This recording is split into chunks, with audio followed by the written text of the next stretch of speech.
بسم الله الرحمن الرحیم. دغه ویډیو کې په ویډیو کې موږ تاسو CSS selectors او position او layouts باندې بحث وکړو. په دې ویډیو کې pseudo-classes باندې بحث وکړو. style element when they are in a particular state. ځینې د elementونو چې موږ هغه ته یو مشخص حالت ورکوو یا د style یو مشخص حالت ورکوو یا په یو مشخص حالت کې لکه hover, focus, full style, apparent داسې elementونه چې هغه hover وي موږ پر هغه باندې فوکس کوو، یعنې کلیک ورنږدې کوو دی باید کوم سټایل واخلي، او فوکس چې موږ ورته کلیک وکړو یا یو شي انټر کوو دی کوم سټایل واخلي. فول چایلډ یعنې nested element یې د هغه لومړی چایلډ ته کوم دغه ورکوو او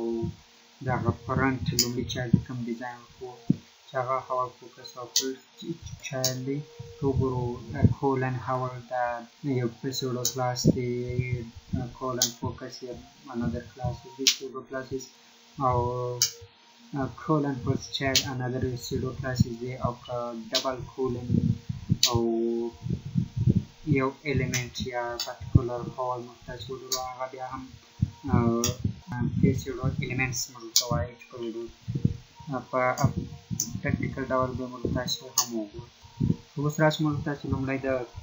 pseudo-class موږ تاسې د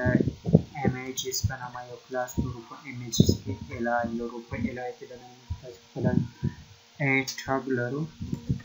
یعنې لینکونه لرو. لینکونه کله چې موږ تاسې هاور کوو چیرې موږ راسو براوزر وګورو دغه لینک ته هېڅ کوم تغییر نه راځي، نه کوم دغه کېږي. نو د دغو لپاره ډاټ هاور کله چې موږ تاسې کرسر نږدې کړو باید کوم حالت ته ولاړ شي. نو ټکسټ ډیکلریشن موږ تاسې انډرلاین کوو، کله چې زه دې ته کرسر ورنږدې کړم نو دی باید موږ ته انډرلاین وي. دا اصلا د images نه دی، دا په ناو کې دی. ناو li هاور که HTML فایل ته راسو دا لینکونه په ناو سیکشن کې دي. اوس که وینئ چې موږ کلیک وکړو نو هغوی انډرلاین شي. دا خپله د یو pseudo-class و د دغه. اوس که موږ تاسې راسو بل د images کې موږ تاسې li image ټاګ لرو یا li ټاګ لرو. که چېرې موږ تاسې li ته راسو په images کې نو موږ به راسو ډاټ images کلاس دی، په هغه کې li موږ لرو li هاور چې په دې کې موږ تاسې کومه پکچرز لرو. نو دغه پوزیشن به لومړی موږ تاسې پوزیشن ریلیټیو ورته انتخاب کړو او ټاپ ماینس 4 پکسل، یعنې کله چې زه پر ایمیج باندې کلیک وکړم دی باید د ټاپ طرف ته ماینس 4 پکسل ولاړ شي. که راسو موږ تاسې دا خپل دغه ته وکړو کلیک وکړم دی ماینس 4 پکسل دا پکچر حرکت کوي ټاپ طرف ته، ټاپ طرف پاتې ځي باټم ته نه راځي ځکه چې ماینس 4 دی ټاپ طرف ته، چې دې ته خپله د images hover وایي. او که چېرې موږ تاسې راسو د input fields که وګورو دا فوکس کوو، نو فوکس موږ لپاره بل یو pseudo-class دی چې موږ تاسې لرو. نو هغه کلاس موږ تاسې په فورم کې لرو. فورم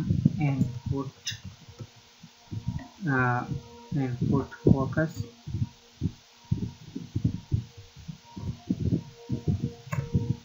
کله چې موږ پر input class باندې فوکس کوو نو د border باید تغییر وکړي، border 4 پکسله داشت، کله چې 4 پکسله داشت شي او رنګ یې هم تغییر کوي، مثال رنګ موږ ته انتخابوو. که چېرې زه اوس داسې یعنې هغه 4 پکسله ډش دغه موږ ته راغی کوم بارډر چې وګورو. که چېرې موږ تاسې وګورو پر ده باندې فوکس وکړو ډش بارډر خو لرو خو شاوخوا بل دغه بارډر هم لرو. نو دغه بارډر د ختمولو لپاره باید موږ تاسې آوټلاین نو که اوس تاسو که موږ تاسې دا فوکس وکړو یعنې ډاش بارډر راغی چې دا خپله د فوکس لپاره the shadow class وو هغه اوس موږ تاسې ګورو که دا ایمیل والد دی که نه دی والد چې والد یې موږ داخل کړو څنګه کلر واخلي یا څه ډول تغییر کې راشي نو موږ تاسې راځو د والد دغه هم فورم input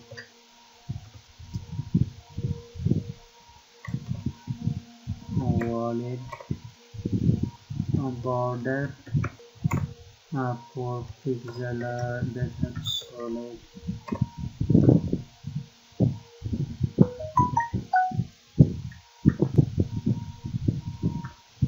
دغه چې یو کلر موږ تاسو انتخابوو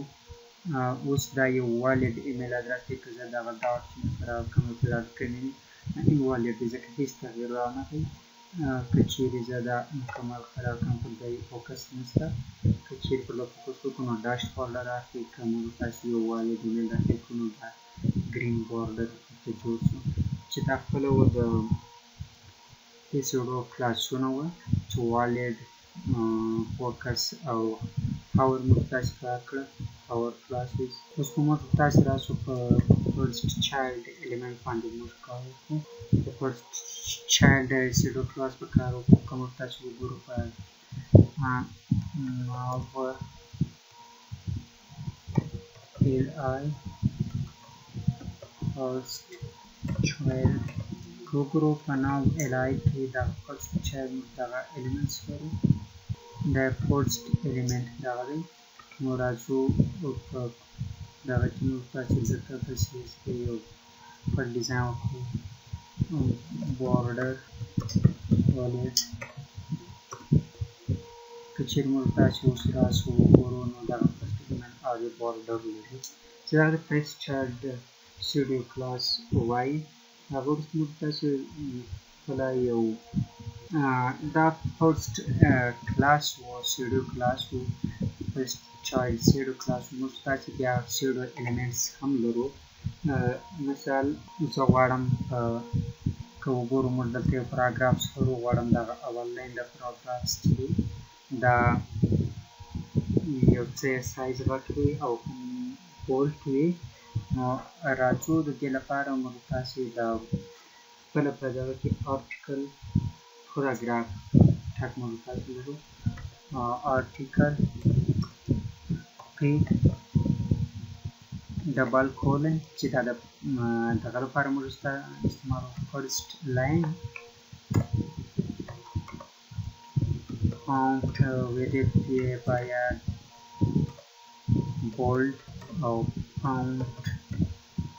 سایز یې 1.2 وي که چیرې موږ تاسې راسو اوس وګورو دغه اول لاین چې دی دا هم فونټ یې غټ دی او هم دی بولډ وي چې دا و د سیوډو الیمنټس وو د هغه وروسته موږ تاسې خپله د سیکشن جوین برخه لرو که چیرې موږ تاسې راسو دلته وګورو سیکشن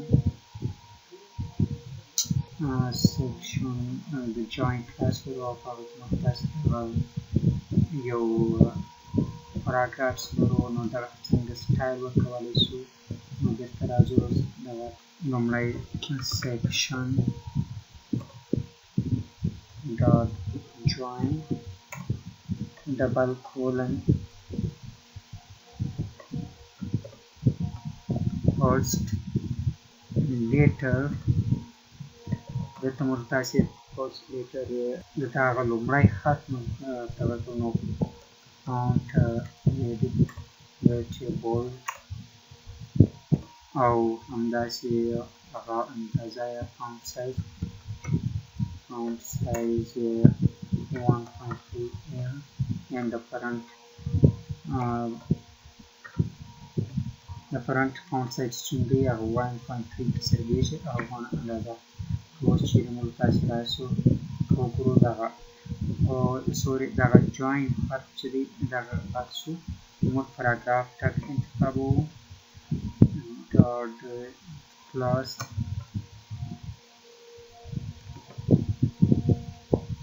که وګورو دغه ایل که وګورو هم بولډ دی هم غټ دی چې دغه ته موږ تاسې فرسټ یا سیوډو الیمنټس وایو چې څنګه سیوډو الیمنټس کار کوي د دې وروسته موږ تاسې یو بل سیوډو child elements لرو لکه چې موږ تاسو وګورو دا select کړو نو background color شین دی او white کې چې باید دغه موږ تاسو څنګه تغییر کړو نو راځو بیا هم section double join p selection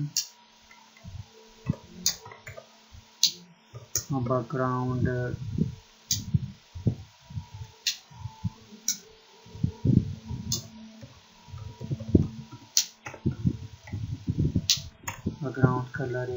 red او د text color هم white کراسو که چیرې اوس موږ دا select کړو background color red راځي او د text color چې دی هغه هم white راځي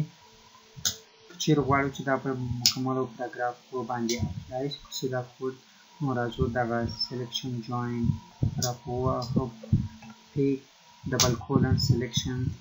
یعنی مکمل پاراګرافز که وګورو دا ټول همداسې دي چې دې ته خپله موږ تاسو وایو pseudo elements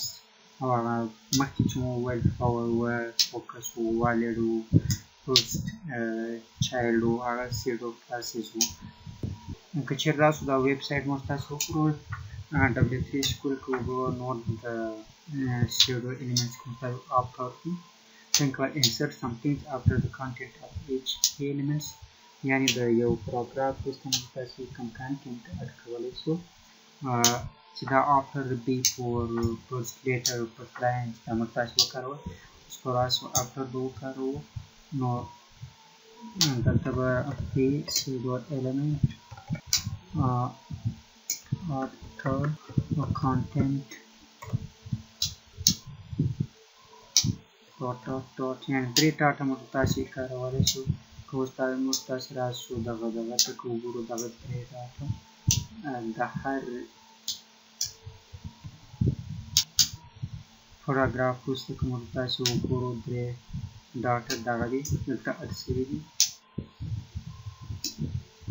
او له دغه پاراګراف هم درې ډاټه پاتې لري که وګورو دا درې ډاټه چې دې ته after elements وایي دا اوس موږ تاسو د